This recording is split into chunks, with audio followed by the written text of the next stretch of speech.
Today I'd like to talk from the perspective that I have as a homemaker about pouring into the hearts of our children, training and teaching them as we bring them with us in the kitchen.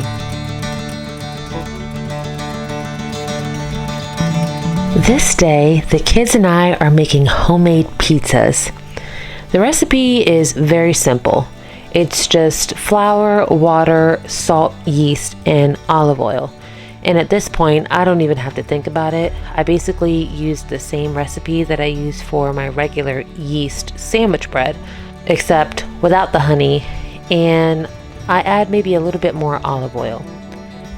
One of the ways that I really like to spend time with my kids is to bring them along with me in my work. They're not always going to love every task or chore, but some they will. So when I take them along with me, and they get to do these different things in the home, I get to see what they like and what they're really good at, what they could improve on, and it helps with things like assigning chores and even gives them an appreciation for the different things that their parents do for them. Also, the more they help, the better they get at each chore, and the more I can teach them to learn to love the work that they have in front of them. Cooking in the kitchen with me is one of those chores though that my kids really enjoy, and so it gives us some quality time together. For this pizza, what I did first was grind wheat berries into my grain mill and made fresh flour. I do this very often, like 95% of the time I make something with flour, I grind mine fresh. Whole wheat flour is healthier than regular white flour. It contains more nutrients, fiber, and vitamins like vitamin E, folate, and antioxidants. These things come from the bran and the germ that are removed from regular all-purpose flour that you get from the grocery store. So my main helpers were my 3 girls, but I did give my little 2-year-old a job, and he just loves it anytime he can help. What little kid doesn't love being cheered for and getting to sample some of the food? I had some leftover chicken that I needed to use up, and we all love homemade pizza, so that's what we decided to use it for. I cut up the chicken and let my girls scoop it up. I just give them little jobs that they can do with each part of the process. And so here the dough had risen. I used instant yeast, so it only takes about 15 minutes or so for that to happen. And I had my oldest daughter roll out the dough, and that was really fun for her.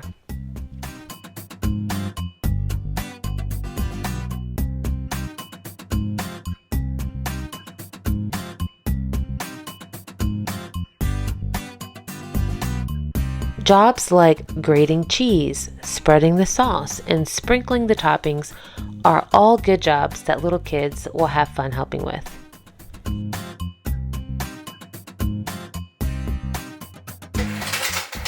Chicken? Yeah. All right, play with your toys. Yeah. Okay.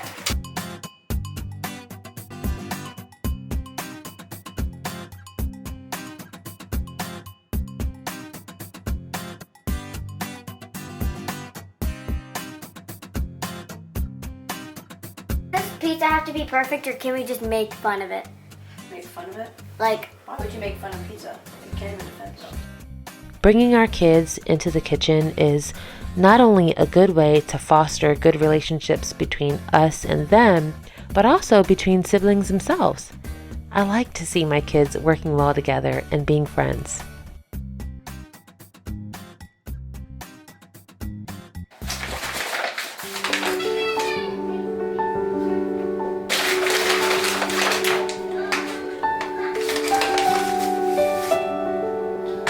Different day, same dress. If you're new to my channel, welcome. My name is Megan. My husband Hector and I have been married for 14 years, and we have 5 kids. We are a Christian family, and as believers in Jesus Christ, we endeavor to display the gospel with our lives. we make every effort to let our works, the things that we do and say and even think upon, prove our faith. And no, what we think about isn't necessarily going to be able to prove our faith to another person. It's not going to necessarily directly witness to anybody, but there's nothing hidden from God. God knows our thoughts, and so what we dwell on matters. Psalm 1 tells us that the blessed man delights in the law of the Lord, and on his law he meditates day and night. And another says, "May the words of my mouth and the meditation of my heart be pleasing to you, O Lord, my rock and my redeemer." Another place in scripture says that what's in the heart comes out of the mouth. And so we are instructed as Christians to set our mind on things above, because what we think about makes its way into our heart and then comes out of our mouth and even shows itself in the things that we do. So we want to be sure to pay attention to the things that we dwell on, catch it quick if it's ungodly, and purposely set our mind on things above by meditating on scripture, singing psalms and spiritual songs to the Lord, prayer, and things like that.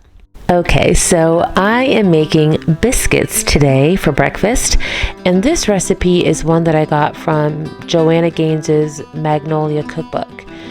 And I just kind of modified it a bit and made it my own. Something funky was going on with my baking powder, and so instead I just used baking soda. The recipe calls for 3 sticks of butter. I only used 1 stick. And then it also calls for buttermilk, but I didn't have buttermilk. I didn't have even regular milk, but I did have sour cream. So I used sour cream and a little bit of water. And using what I had worked, and I tell you what, those biscuits were pretty darn good. And here I'm just making a little list of some things I noticed I need from the grocery store, like the baking powder. And I was just asking my kids if they knew of anything else that we needed. This is a skill that's necessary for home management, to keep an inventory of the things that you have and the things that you need, and just going around the house in the kitchen, bathrooms, laundry room, etc., and making sure that you have stocked the things that you need in order to keep things running.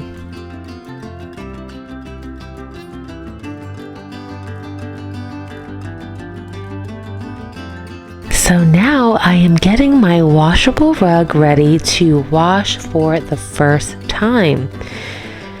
Part of keeping a home is properly maintaining the things that are in it. And I've never had a washable rug before, so just paying attention to the tags on clothing or other fabrics is a good habit to get into.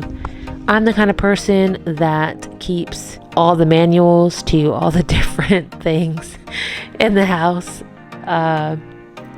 in one drawer. And so I just paid attention to the tag on the rug to make sure that if I needed to use cold water, that's what I did when putting it in the washing machine. So here are those delicious biscuits that we had for breakfast, and now that load is done. You can see the rug came out really beautiful and clean, and it's not supposed to go in the dryer, so I just hung it outside in the sun to dry out there. I don't want it to shrink or unravel in some way, so I want this rug to last as long as possible. So I'm going to follow the directions on the tag.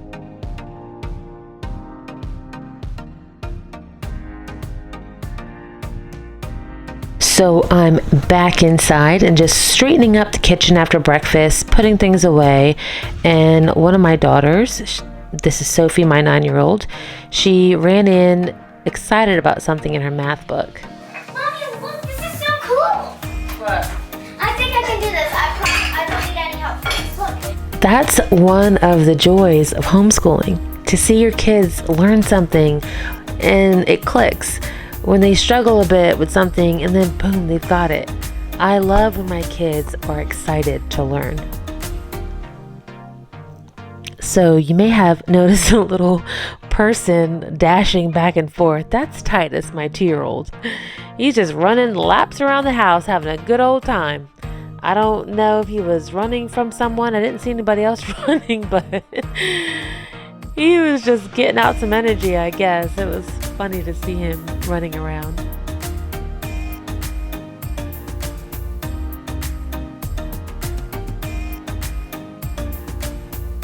Okay, get that thing off of him.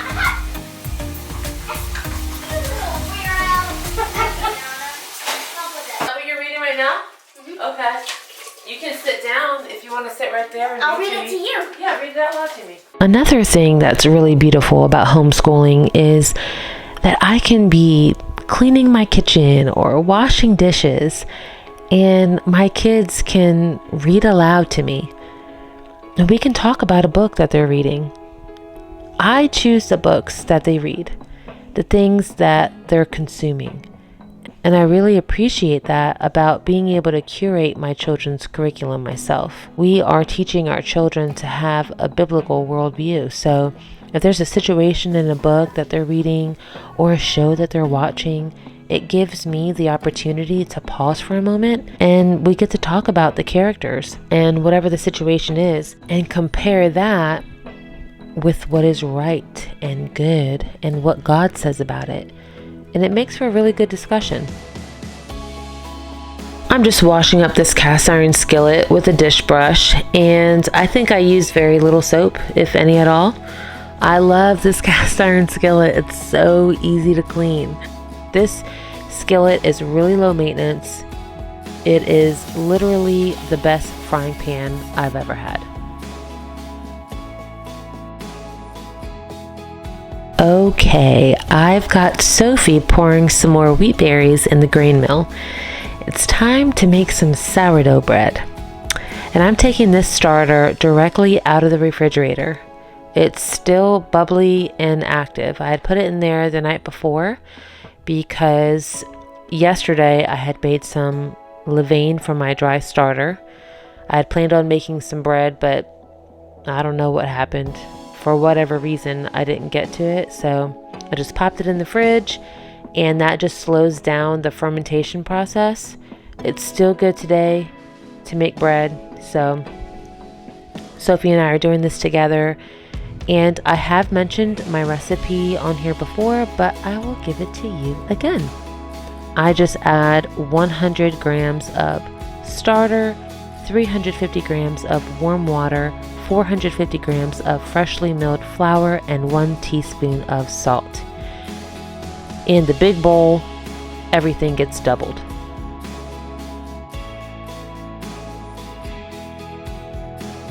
I told my kids, when y'all grow up, I hope that you remember that home smelled like freshly baked bread and chocolate chip cookies.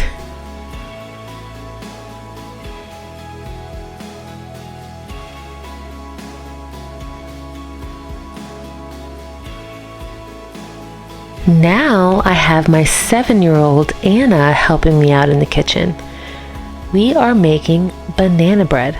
And so she's only 7, so there isn't as much that a 7-year-old can do as, say, a 13-year-old. But there's still plenty that she can help with. And so she can peel the bananas and throw those in a bowl. I let her crack the eggs.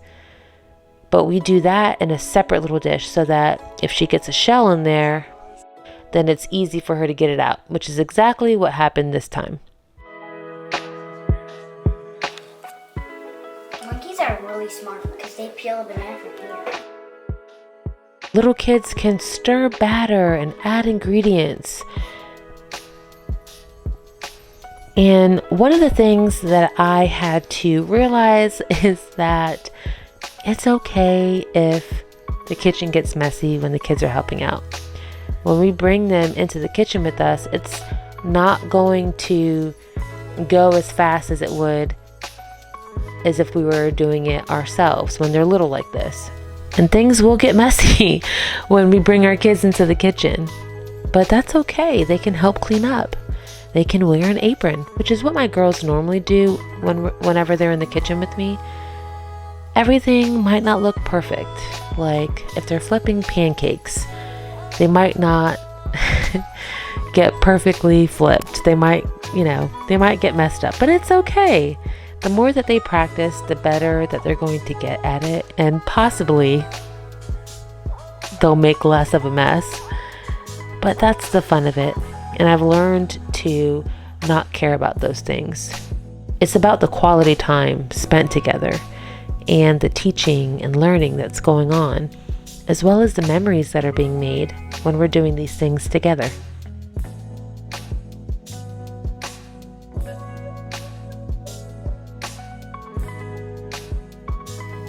This recipe was also from the Magnolia Table cookbook. She has 2 of them, but our favorite is the first one.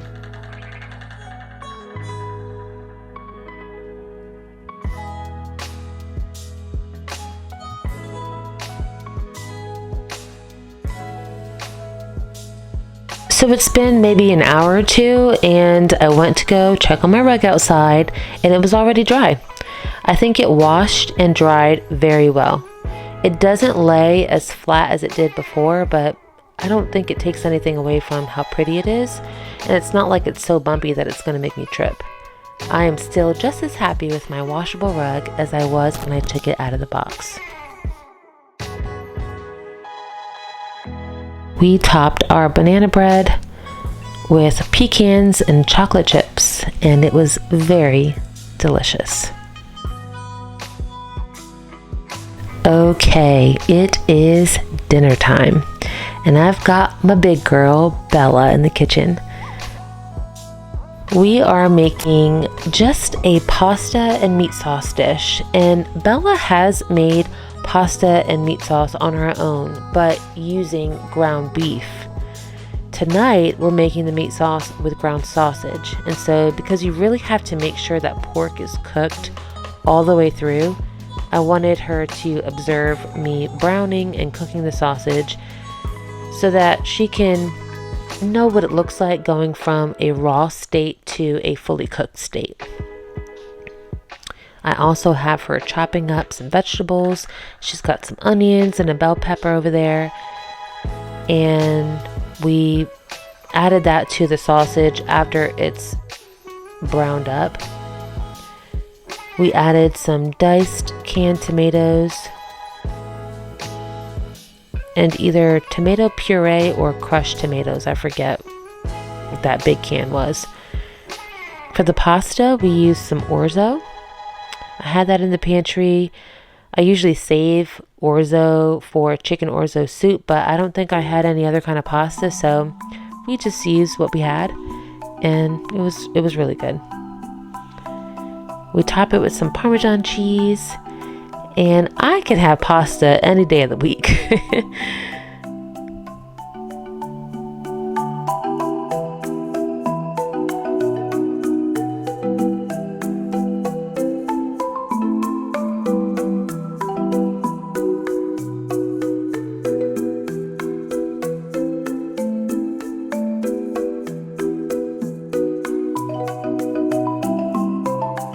Well, I hope that you're encouraged by watching this video to bring your kids into the kitchen without worrying about how long it'll take or the mess that'll be made, but just enjoying the time spent together. Thank you so much for watching, and until next time, take care.